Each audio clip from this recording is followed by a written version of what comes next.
I figured that I'm not the only person who packs more for their trip than they need. Packs more shoes, more jumpers, more clothes in general. And I was wondering why I do that, and I thought, it might be great to do an episode about this. So here we are. This is Figuring It Out, where we have real and from the heart conversations. And today's episode is about how our brains trick us, or the lies that our brains tell us. Let's figure it out.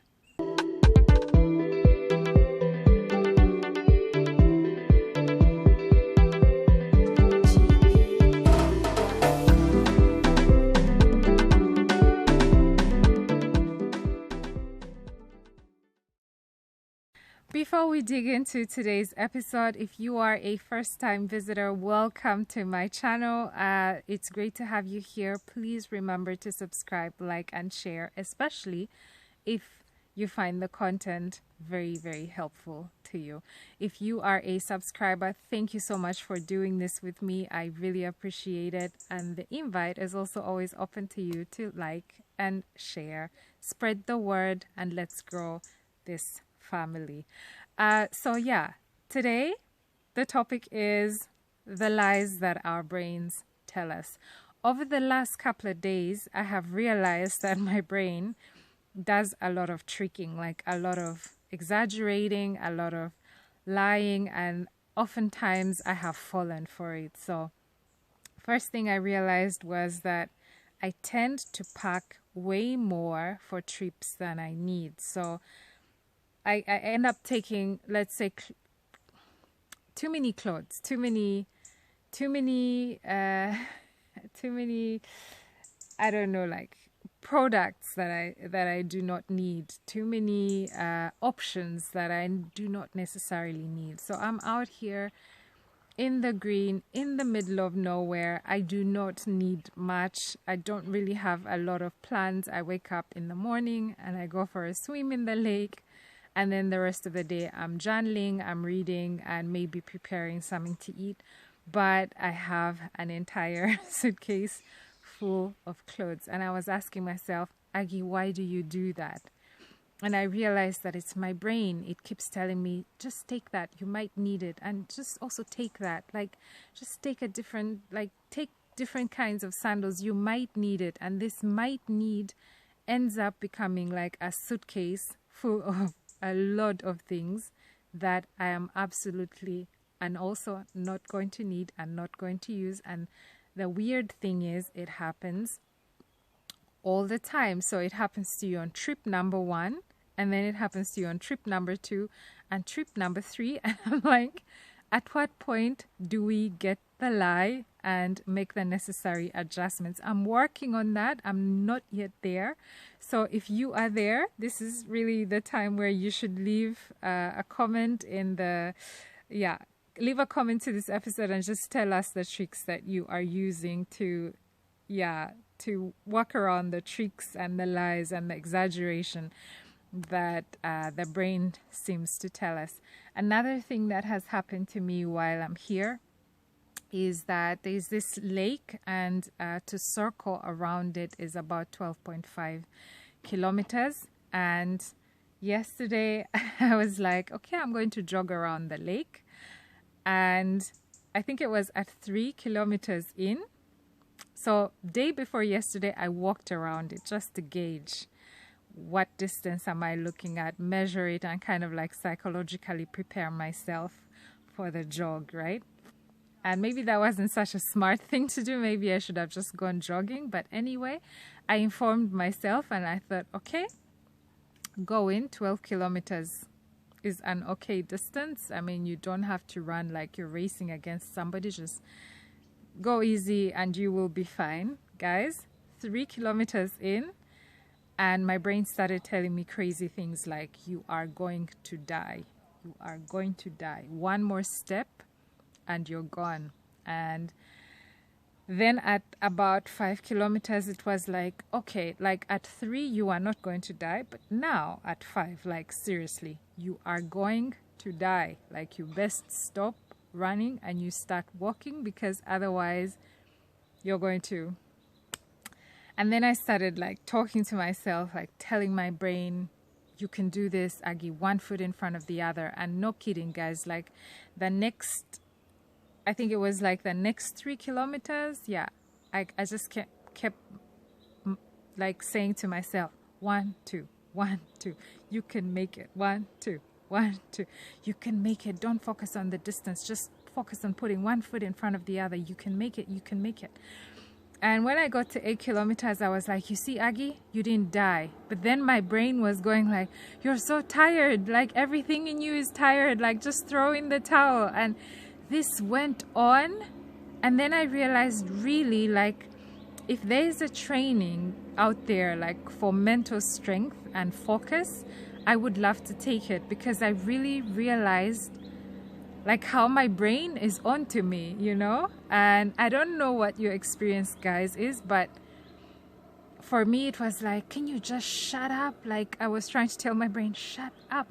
I'm trying, work with me, stop talking, you know? And it was like two people like in my brain going like, you're going to die, and then the other one going like, no, you can make it, just stay focused, one foot in front of the other.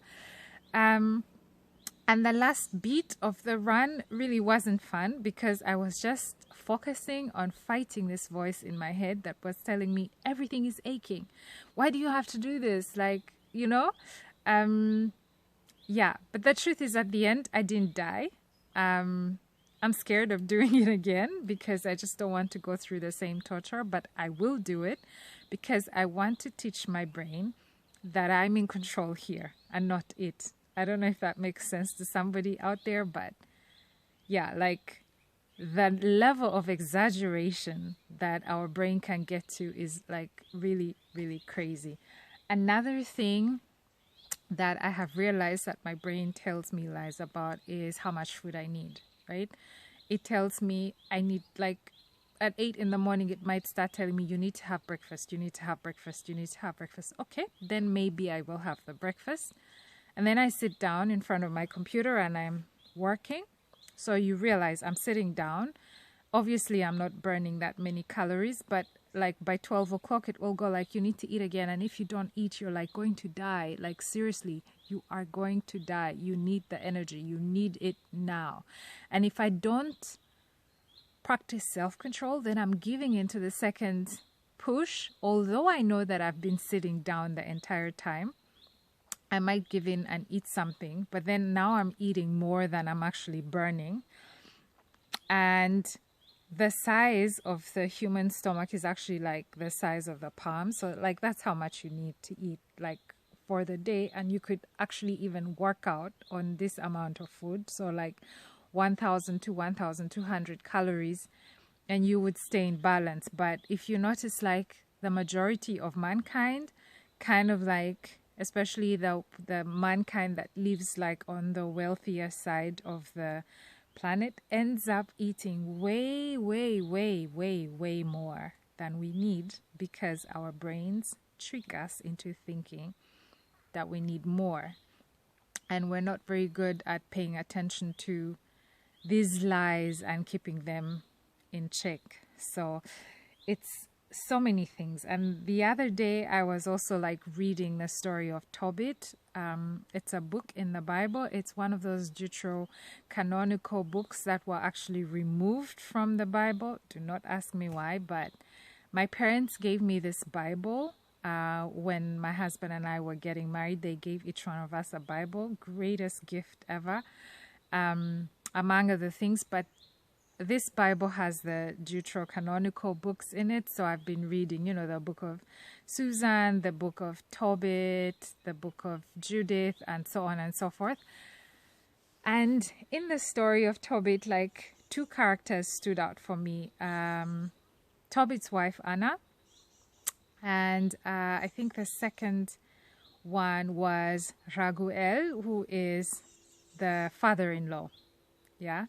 So Tobit and Anna have a son called Tobias, who goes on a journey to Raguel's house to basically find his wife and marry her and then bring her back home.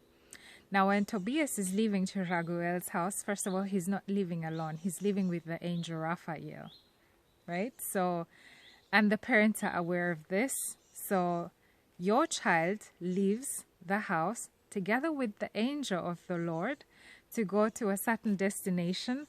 And then Anna counts the days and says, I think they should have returned within this window of days. So let's assume within 24 days they should have come back. And then as soon as the 24 days pass, she forgets that this child is being guarded or protected by the angel of the Lord.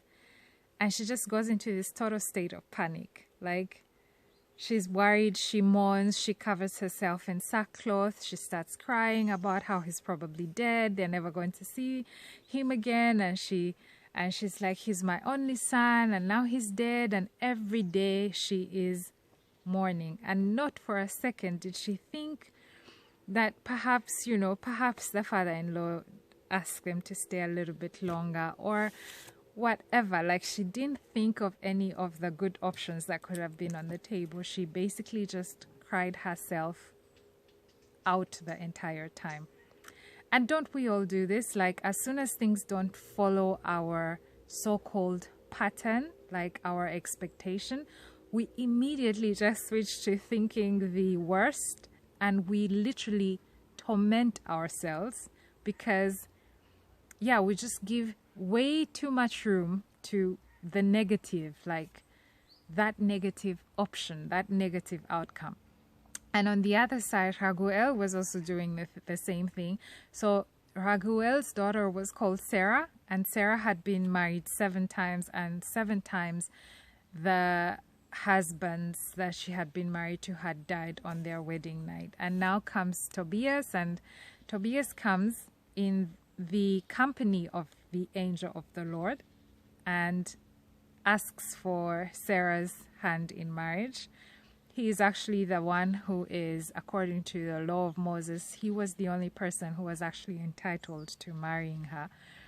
And they give him Sarah's hand in marriage, but then now comes the wild imagination in again, and he's like, I think he's going to die. And then he sets out with a bunch of his servants, and they even dig a grave because they're expecting that he's going to die that night. But they didn't stop for a minute to think that, first of all, this is the only one who is allowed to have her. Secondly, he comes in the company of the Lord. Didn't think about all of that. Dug the grave, stayed up all night waiting for him to die, and then on top of that, basically sent his servants to go and check in their bedroom if he has died so they can bury him in secret. And I just thought, I empathize because I see us, I see myself in these people, and just how, regardless of the fact that God has told us in his word that all things are working together for our good and that goodness and mercy are following us all the days of our lives, we somehow tend to give in to the tricks that the brain plays on us, and we think the worst. And I hope that this episode awakens you to that kind of behavior, and that you start to go like, wait a minute, no, all things are working together for my good.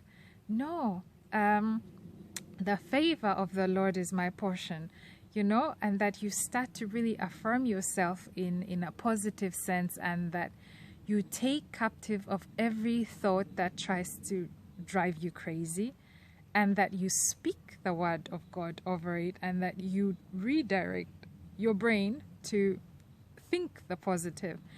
And I have read that one of the ways that you can also achieve this is just by being grateful, like calling to memory all the things that God has already done that have been extremely amazing, like where you can go like, but he did this, and he did this, and he did this, and he did this.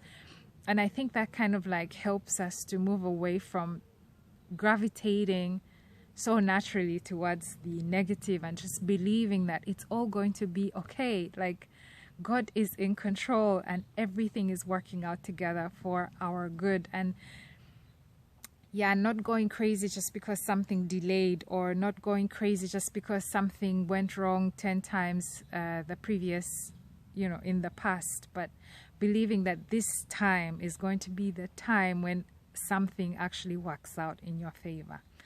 Okay. I I really hope that this helps you to I hope that this helps you to really come to the realization or to an awareness of the tricks that the brain is playing, and that you make that cautious choice to, choose the positive, choose the good ending, choose to not torture yourself with all kinds of wild imaginations. I think this will be good for your health. This will be good for your pocket. This will be good, for your finances, just for creating so many efficiencies in your life, because you don't need that many shoes. You don't need that many, you don't need to be at every event. You don't need to be friends with everyone. You don't need to be at you don't need to freak out at opportunities passing you by just because you couldn't be in a certain place. You do not need to don't drive yourself crazy. Enjoy what you have and enjoy it to the fullest, but also be mindful about when your brain starts telling you crazy stories, and keep that brain in check. It requires a lot of cautiousness. It requires a lot of being in the present, being in the now. And it requires you to be ruthlessly honest with yourself and to just keep yourself in check. Hope this blesses you, and hope it speaks to you. And if you have this struggle, if you've experienced this, leave me a comment in the comment section and tell me how you're overcoming it. And otherwise, I really hope that this encourages you and blesses you and strengthens your self-control muscle. God bless you, and see you again in my next episode. Bye-bye.